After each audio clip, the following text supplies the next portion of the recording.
নমস্কার বন্ধুরা, বাংলার ইনভেস্টর ইউটিউব চ্যানেলে আপনাদের সকলকে স্বাগত জানাই। চ্যানেলে প্রথমবার এসে থাকলে চ্যানেলটা অবশ্যই সাবস্ক্রাইব করে রাখবেন এবং তার সঙ্গে সঙ্গে পাশে থাকা বেল আইকনটা টিপে অল অবশ্যই সিলেক্ট করে রাখবেন। প্রথমেই এই ইরান এবং ইসরায়েলের মধ্যে এই যুদ্ধ নিয়ে যে আপডেট এসেছে সেগুলো কভার করব। দেখতেই পাচ্ছেন এই দুপুরেই একটি রিপোর্টের মাধ্যমে বেরিয়েছিল এই ইরানের এই যে প্রধান খামেনি, তিনি টেলিভিশনের মাধ্যমে কিছু শর্ট মেসেজ দেবেন এবং তিনি সেই শর্ট মেসেজও দিয়েছেন। এর আগে যে ট্রাম্প দাবি করেছিল এই ইরান যেন আনকন্ডিশনাল সারেন্ডার করে, তো সেই জিনিসটাকেই ইরান রিজেক্ট করে দিয়েছে। মানে খামেনি বলে দিয়েছে ইরান কিন্তু সারেন্ডার করবে না, মানে তারা যুদ্ধ চালিয়েই যাবে। এমনকি এই যে ইরানের খামেনি, তিনি কিন্তু আমেরিকাকে হুমকিও দিয়েছেন। তিনি বলেছেন এই ইউএস যদি ইরানের উপর কোনোভাবে স্ট্রাইক করে তাহলে তারা এমন ড্যামেজ করবে যেটা ইরিপেয়ারেবল। এমনকি বলেছে এই ইসরায়েল তাদের উপর যে অ্যাটাক করেছে সেইটার জন্য প্রয়োজনীয় শাস্তি তারা এই ইসরায়েল দেশটাকে দেবে। এই খামেনি কি বলেছে দেখুন, Israel made a huge mistake, মানে ইরানের উপর হামলা করে এই ইসরায়েল বড় একটা ভুল করে ফেলেছে এবং will be punished for that, তার জন্য প্রত্যুত্তরও এই ইসরায়েল পাবে। তো এরপর ট্রাম্পের তরফ থেকেও কিছু বক্তব্য এসেছে। ট্রাম্প কি বলেছে দেখুন, I may do it, I may not, মানে আমি করতেও পারি বা নাও করতে পারি,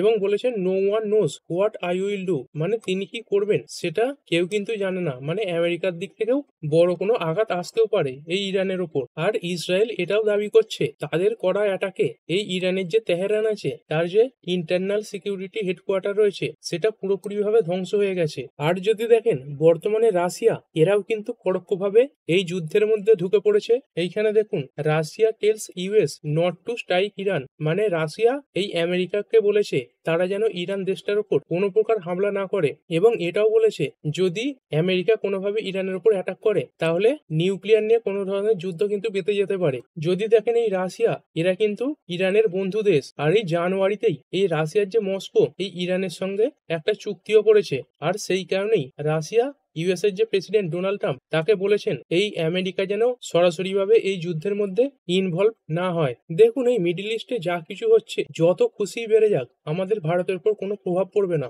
যদি না এই ব্রেনকুট বেড়ে যায়। আর দেখতে পাচ্ছেন এসব খবরের পরেও ব্রেনকুট কিন্তু খুব একটা বাড়েনি, শান্তই আছে। এরপরে এফআইআই এবং ডিআইআই এর ডেটা দেখে নেব। ডিআইআই আজকের দিনে দেখতে পাচ্ছেন 1091 কোটি টাকা শেয়ার কিনেছে এবং সেখানে এফআইআই এরাও 890 কোটি শেয়ার কিনেছে, মানে দুজনে মিলে আজকে ভারতীয় বাজারে প্রায় 2000 কোটি টাকা শেয়ার কিনেছে। এরপরে আমেরিকান মার্কেট দেখে নেব। ডাও জোন্স ইন্ডাস্ট্রিয়াল এভারেজ, যেই মুহূর্তে আমি ভিডিওটা রেকর্ড করছি এখন 0.25% ওপরে ট্রেড করছে, এবং নাসডাক কম্পোজাইট এটা 0.45% ওপরে ট্রেড করছে। তবে দেখুন এই মুহূর্তে ডাও জোন্স এবং নাসডাক যে বেড়েছে এটা কিছুক্ষণ পরেই পাল্টে যেতে পারে, কারণ কিছু পরেই এফওএমসির যে মিটিং এর সিদ্ধান্ত সেটা সবার সামনে আসবে। মানে এফওএমসি তারা রেট কাট করেছে কিনা সেটা জানা যাবে। তো সেই ব্যাপারটার উপর নির্ভর করেই আমেরিকান মার্কেট বড় রিয়াকশন দেখাতে পারে। আর যদি দেখেন এফওএমসির যে মিটিং চলছে তাতে অনেকেই কিন্তু মনে করছে এই যে ফেড তাদের রেট সেটা আনচেঞ্জ রাখবে বা আগের মতোই রাখবে। আর ডোনাল্ড ট্রাম্পও এটা বুঝতে পারছেন এই এফওএমসি তারা হয়তো রেট কাট করবে না, আর সেই কারণেই ট্রাম্প এই পাওয়েলজিকে বলেছেন স্টুপিড। আর তিনি এই কারণেই বলেছেন কারণ তিনি বলছেন এই যে ইউরোপ এরা ইতিমধ্যেই 10খানা রেট কাট করে দিয়েছে, কিন্তু আমেরিকা এখনো একটাও রেট কাট করতে পারেনি। এবং ডোনাল্ড ট্রাম্প বলছেন এই মুহূর্তে আমেরিকায় একটা হিউজ রেট কাট হওয়ার দরকার রয়েছে, কারণ দেখুন ইউএস এর যে জবলেসের ডেটা সেটাও ভালো আসছে, ইনফ্লেশনের যে ডেটা সেটাও ভালো আসছে। কিন্তু যদি জেরেমি পাওয়েলজির দিক থেকে দেখেন তিনিও কিন্তু ঠিক রয়েছেন, কারণ হিসেবে যদি দেখেন এই ট্রাম্প যে ট্যারিফ নিয়ে উত্তেজনা তৈরি করেছে তার ফলে আমেরিকার যে ইনফ্লেশনের ডেটা সেটা খারাপ আসতে পারে। তারপরে দেখছেন এই যে গ্লোবাল পরিস্থিতি তৈরি হয়েছে তার কারণের জন্য ক্রুড অয়েলের দাম বাড়ছে। আর বিভিন্ন যে ব্রোকারেজ ফার্মগুলো রয়েছে তারা কিন্তু বলছে যে ক্রুড অয়েলের দাম সেটা $120 পর্যন্ত যেতে পারে, আর যেটা হলে আমেরিকার যে অর্থনীতি সেটা খারাপ হয়ে যাবে। আর সেই অবস্থাতে যদি এই জেরেমি পাওয়েল রেট কাট করে দেন তাহলে কিন্তু সেটা আমেরিকার জন্য খারাপ হবে। এরপরে ইন্ডিয়ান এরিয়ার গুলো দেখে নেবো। মেগমাই টিপ এইটা এই মুহূর্তে 3.37% ওপরে ট্রেড করছে। ইনফোসিসের এরিয়ার এটা 0.72% পড়েছে। আইসিআইসিআই ব্যাংকের এরিয়ার এটা 0.5%-এর ওপরে পড়েছে। তারপর উইপ্রো এরিয়ার এইটা প্রায় 1%-এর কাছাকাছি পড়া। এইচডিএফসি ব্যাংকের এরিয়ার প্রায় 1%-এর কাছাকাছি বেড়েছে।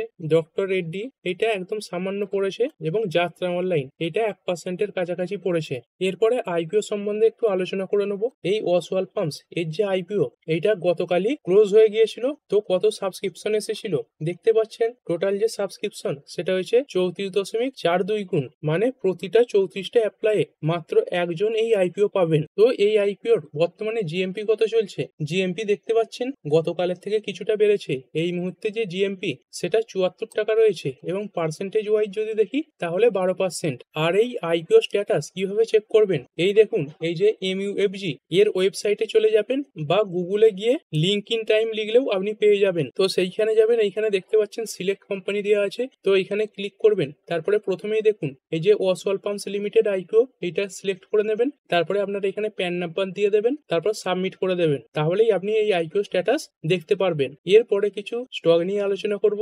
জিও ফাইন্যান্সিয়াল সার্ভিসেস লিমিটেড, এইটা তো আজকের দিনে 0.71% পড়েছে, তবে এই স্টকটার জন্য কিছু খবর এসেছে। প্রথমেই দেখতে পাচ্ছেন এই জিও ফাইন্যান্সিয়াল সার্ভিস, এরা জিও পেমেন্ট ব্যাংকের প্রায় 7.9 কোটি শেয়ার এসবিআই এর কাছ থেকে অ্যাকোয়ার করে নিয়েছে। আর এই যে অ্যাকুইজিশন হয়েছে সেটা 104.54 কোটি টাকায় হয়েছে। এর আগে জিও ফাইন্যান্সিয়াল সার্ভিসের কাছে এই জিও পেমেন্ট ব্যাংকের 82.17% স্টেক ছিল এবং বাকি যে স্টেক সেটা স্টেট ব্যাংকের কাছে ছিল। আর আজকে এই অ্যাকুইজিশনের পর এই জেএফএস এর কাছে জিও পেমেন্ট ব্যাংকের 100% শেয়ার কমপ্লিট হয়ে গেল। মানে এই জিও পেমেন্ট ব্যাংক এখন এই জিও ফাইন্যান্সিয়াল সার্ভিসের হোললি ওন সাবসিডিয়ারি হয়ে গেল। এরপরে বিএসসি লিমিটেড, এই স্টকটা আজকের দিনে 1.19% পড়েছে। তো এর পেছনে কি কারণ রয়েছে? গতকালই আলোচনা করেছিলাম যে এক্সচেঞ্জ গুলো আছে তাদের যে এক্সপায়ারি ডেট সেগুলোতে সেবি কিছু পরিবর্তন এনেছে। এইখানে দেখতেই পাচ্ছেন এনএসি তাদের এক্সপায়ারির দিন হিসাবে এই মঙ্গলবার দিনটাকে পেয়েছে এবং বিএসসি তাদের এক্সপায়ারির দিন হিসাবে এই বৃহস্পতিবার দিনটাকে পেয়েছে। আর এর আগে বিএসসির যে এক্সপায়ারি ডেট সেটা ছিল মঙ্গলবার। তো এই পরিবর্তনের কারণেই আজকে বিএসসি স্টকটাতে কিছু প্রেসার লক্ষ্য করা গেছে। এরপরে যদি দেখি বিশাল মেগামার্ট লিমিটেড, আজকের দিনে তো 3.17% পড়েছে, তবে যদি দেখেন গতকালে এই স্টকটা তার বোটম লেভেল থেকে প্রায় 10%-এর কাছাকাছি বেড়েছিল এবং গতকালে 4% বেড়ে বন্ধ হয়েছিল। আর যদি দেখেন গতকাল এই যে বিশাল মেগামার্ট এদের প্রমোটার 20% স্টেক সেল করে দিয়েছে। আর দেখুন এই যে সেলস সেটা 8% ডিসকাউন্টে হয়েছিল, তা সত্ত্বেও গতকাল এই স্টকটা 4%-এর কাছাকাছি বেড়েছিল। তো সেই কারণের জন্যই আজকে স্টকটাই 3%-এর কাছাকাছি পড়ে মার্কেটে অ্যাডজাস্ট হয়ে গেছে। দেখতেই পাচ্ছেন গতকালে এই বিশাল মেগামার্ট এই স্টকটাতে 10,488 কোটি টাকার ব্লক ডিল হয়েছে। এরপরে হ্যাপিয়েস্ট মাইন্ড টেকনোলজি লিমিটেড আজকের দিনে 4%-এর কাছাকাছি পড়েছে। তবে দেখুন এই স্টকের যে ফোরকাস্ট সেটা ভালো রয়েছে। এর আগের দিনে কভার করেছিলাম আনন্দ রাঠি, এই যে ব্রোকারটা রয়েছে, তারা এই হ্যাপিয়েস্ট মাইন্ড এই স্টকটাকে বাই রেটিং দিয়েছে এবং সোমবারের যে ক্লোজিং প্রাইস সেই লেভেল থেকে 30% আপসাইডের টার্গেটও দিয়েছিল। আর সেই কারণে গতকাল স্টকটা প্রায় 10%-এর কাছাকাছি বেড়েও ছিল, তাই কিছু প্রফিট বুকিং এসেছে। এছাড়াও যদি দেখেন এই যে হ্যাপিয়েস্ট মাইন্ড এই কোম্পানিটা আশা করছে 2031-এর মধ্যে এরা $1 বিলিয়ন রেভিনিউ গোল অ্যাচিভ করে ফেলবে, কারণ কোম্পানির যে ব্যাংকিং, ফাইন্যান্সিয়াল এবং ইন্স্যুরেন্স এই সেগমেন্টগুলো ভালো পারফর্ম করছে। তারপর কোম্পানির যে হেলথ কেয়ার সেগমেন্ট সেটাও ভালো পারফর্ম করছে এবং কোম্পানি ভালো গতিতে বিভিন্ন কোম্পানি অ্যাকুইজিশনও করে চলেছে। আর বর্তমানে যদি কোম্পানির সেলস দেখেন, এইখানে দেখুন কোম্পানির প্রফিট এবং লস স্টেটমেন্ট খুলে নিয়েছি। তো কোম্পানির যে বর্তমানে সেলস সেটা হচ্ছে 2061 কোটি। আর কোম্পানি আশা করছে কোম্পানি এই 2031-এ এই $1 বিলিয়ন রেভিনিউ গোল অ্যাচিভ করে ফেলবে, মানে প্রায় 8,600 কোটির রেভিনিউ হবে কোম্পানিটার, যেটা বর্তমান রেভিনিউ থেকে প্রায় 4 গুণ বেশি। এরপরে এমএমটিসি লিমিটেড, এই স্টকটা আজকের দিনে 3.5%-এর উপরে পড়েছে। তবে যদি এক মাসে দেখেন স্টকটা তার রেজাল্ট খারাপ আসার পরেও অনেকটাই বেড়ে গিয়েছিল এবং তারপরে আস্তে আস্তে মার্কেটে অ্যাডজাস্ট হচ্ছে এবং টপ লেভেল থেকে এই মুহূর্তে প্রায় 19%-এর কাছাকাছি পড়েছে। এরপরে যদি দেখি বেদান্ত ফ্যাশন লিমিটেড বা মান্যবর, এই স্টকটা আজকের দিনে 4%-এর কাছাকাছি বেড়েছে। তবে যদি দেখেন কোম্পানির যে কোয়ার্টারলি রেজাল্ট সেটা কিন্তু খুবই খারাপ এসেছিল। কোম্পানির দেখতে পাচ্ছেন আগের বছর সেম কোয়ার্টারে প্রফিট ছিল 116 কোটি, যেখান থেকে পড়ে হয়েছিল 101 কোটি এবং এর আগের কোয়ার্টারে ছিল 158 কোটি। মানে কোম্পানির যে নেট প্রফিট সেটা ইয়ার অন ইয়ার এবং কোয়ার্টার অন কোয়ার্টার পড়েছিল। আর দেখুন এই কোম্পানিটা থেকে একটা শিক্ষাও নেওয়ার আছে। এইখানে দেখুন প্রায় 6 মাস আগের একটা রিপোর্ট, সেখানে এই আইসিআইসিআই সিকিউরিটিজ এরা বলেছিল এই যে বেদান্ত ফ্যাশন বা মান্যবর এই স্টকটা 1600 টাকা পর্যন্ত যেতে পারে। আর এইটা কবেকার রিপোর্ট দেখুন, ডিসেম্বর 27, 2024-এর। আর স্টকটার যদি প্রাইস দেখি এইখানে দেখুন এই ডিসেম্বর 27-এ এই স্টকটার দাম ছিল 1250 এবং স্টকটা সেইখান থেকে প্রায় 35% কাছাকাছি পড়ে গেছে। মানে বুঝতেই পারছেন কোনো ব্রোকার যখন টার্গেট দেয় সেইটা দেখে কিন্তু চোখ বন্ধ করে কোনো শেয়ার কেনা উচিত নয়। যে কোনো শেয়ার কেনার আগে আপনি আগে নিজের রিসার্চ সেটা ভালোভাবে করবেন। এরপরে যদি দেখি আরবিএল ব্যাংক লিমিটেড, এইটা আজকের দিনে 4%-এর উপরে বেড়েছে। আর এরপরে বেদান্ত লিমিটেড, তো এই স্টকটা তো ডিভিডেন্ডের জন্য সকলেই চেনেন। আর আজকে এই বেদান্ত লিমিটেড তাদের যে ডিভিডেন্ডের রেকর্ড ডেট সেটা প্রকাশ করেছে এবং কত টাকা ডিভিডেন্ড দিয়েছে সেটাও প্রকাশ করেছে। এইখানে যদি দেখেন এই বেদান্ত 7 টাকা করে ইন্টিরিম ডিভিডেন্ড দিতে চলেছে এবং যার রেকর্ড ডেট রেখেছে এই জুনের 24, 2025। মানে এই ডেটে আপনার অ্যাকাউন্টে যদি এই বেদান্তের শেয়ার থেকে থাকে তাহলে আপনি প্রতি শেয়ার পিছু 7 টাকা করে ডিভিডেন্ড পাবেন। আর এই ডিভিডেন্ড দেওয়ার জন্য কোম্পানির টোটাল 2737 কোটি টাকা খরচও হবে। এরপরে CG power and industrial solution limited, তো এই স্টকটি একটি নতুন অর্ডার পেয়েছে। এইখানে যদি দেখেন এই সিজি পাওয়ার এরা বিগেস্ট এবার সিঙ্গেল অর্ডার পেয়েছে যার মূল্য 641 কোটি। আর কাদের থেকে এই অর্ডারটা পেয়েছে? পাওয়ার গ্রিড কর্পোরেশন এই কোম্পানিটার তরফ থেকে এই অর্ডারটা পেয়েছে, যেখানে এই সিজি পাওয়ার এই কোম্পানিটা 765 কিলোভোল্টের ট্রান্সফরমার সাপ্লাই করবে। এরপরে অনিল আম্বানি, এর জন্য তো একের পর এক ভালো খবর আসছে। এইখানে যদি দেখেন অনিল আম্বানি গ্রুপের কোম্পানি রিলায়েন্স পাওয়ার লিমিটেড আজকের দিনে 5%-এর আপার সার্কিল লাগিয়েছে। এছাড়াও রিলায়েন্স ইনফ্রাস্ট্রাকচার লিমিটেড এই স্টকটাও আজকের দিনে 5%-এর আপার সার্কিল লাগিয়েছে। তো এর পেছনে কি কারণ রয়েছে? এর পেছনে নিশ্চয়ই কোনো ভালো খবর রয়েছে। যদি দেখেন এই ধরনের যে বিজনেস জেট সেইগুলো তৈরি করার অর্ডার এই রিলায়েন্স কোম্পানিটা পেয়েছে। এইখানে দেখুন এই Reliance Infra arm partner with Dassault Aviation to manufacture Falcon 2000 in India. এই যে ফ্যালকন 2000 বিজনেস জেট এটা তৈরি করার ব্যাপারে এই যে রিলায়েন্স ইনফ্রা তার একটা সাবসিডিয়ারি এরা এই ফ্রান্সের কোম্পানি ডেসাল্ট এভিয়েশন এদের সঙ্গে পার্টনারশিপ করেছে। আর এই অনিল আম্বানির রিলায়েন্স ইনফ্রাই প্রথম কোম্পানি যারা ইন্ডিয়াতে এই যে ফ্যালকন এয়ারক্রাফট সেটা তৈরি করবে।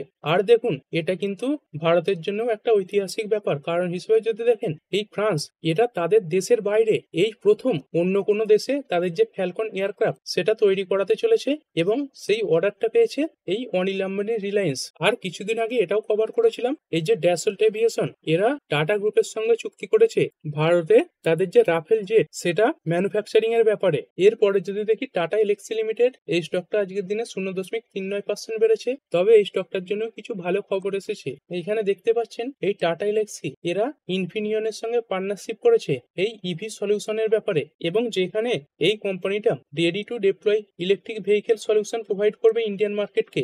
আর যেখানে 2 হুইলার 3 হুইলার প্যাসেঞ্জার ভেহিকেল এবং কমার্শিয়াল ভেহিকেল এইগুলোকে টার্গেট করা হবে। এরপরে আমাদের ইন্ডিয়ান রুপি দেখে নেবো।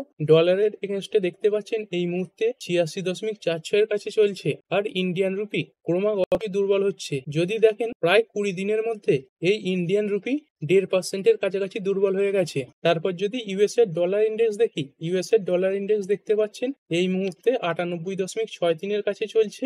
এরপর গোল্ড একবার দেখে নেব। কলকাতায় এই মুহূর্তে 10 গ্রাম 24 ক্যারেট গোল্ডের দাম চলছে 1,02,305 টাকা। আর বিটকয়েন যদি দেখি, বিটকয়েন আজকের দিনে সামান্য পড়েছে।